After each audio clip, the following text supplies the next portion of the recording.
एक बार की बात है, एक छोटे से गांव में एक छोटा सा घर था जहां मधु नाम की एक छोटी सी लड़की व उसकी माँ रहा करते थे। उनकी आर्थिक स्थिति बहुत ही खराब थी। उनके पास खाने के लिए अन्न का एक दाना भी नहीं था। मधु की माँ काम करने के लिए घर से बाहर जाया करती थी। उससे जो भी धन मिलता था उसी से ही उनका घर चलता।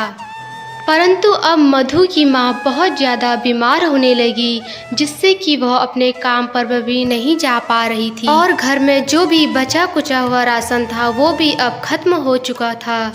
पर मधु बहुत छोटी सी, उसे भूख लग गई थी।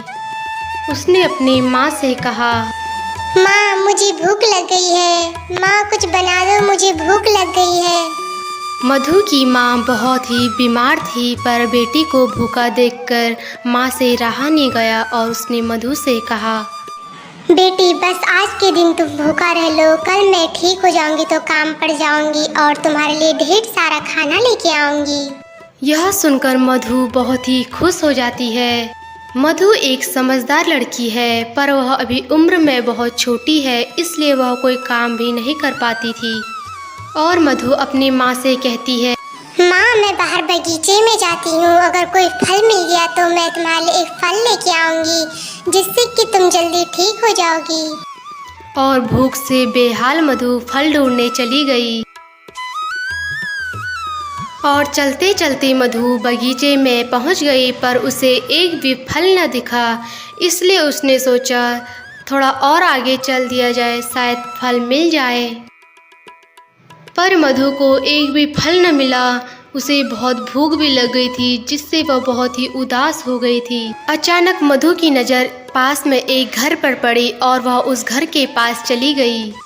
उस घर में एक बूढ़ी औरत थी जो मधु से पूछती है कि तुम कौन हो लड़की, इस घने जंगल में क्या कर रही हो, तुम्हारा नाम क्या है? यह सुनकर मधु भी उस बूढ़ी औरत को अपनी सारी बातें बताने लगती है। मेरा नाम मधु है और मेरी एक माँ है जो अभी घर में बीमार है। घर में खाने के लिए अन्न का एक दाना नहीं है, इसलिए मुझे बहुत तेज भूख लगी है और भूख के कारण मैं जंगल फल ढूंढने आई थी, पर मुझे एक भी फल नहीं मिला। मुझे बहुत तेज भूख लगी है। मधु की सब बातें सुनकर बूढ़ी दादी को उस पर दया आ जाती है। ओह नन्ही बालिका, तुम कितनी प्यारी हो। ठीक है, मैं तुम्हें अभी खाना खिलाती हूँ। बूढ़ी औरत ने एक पात्र यानी कि एक मटका निकाला और कहा, नन्हे पात्र पकाओ।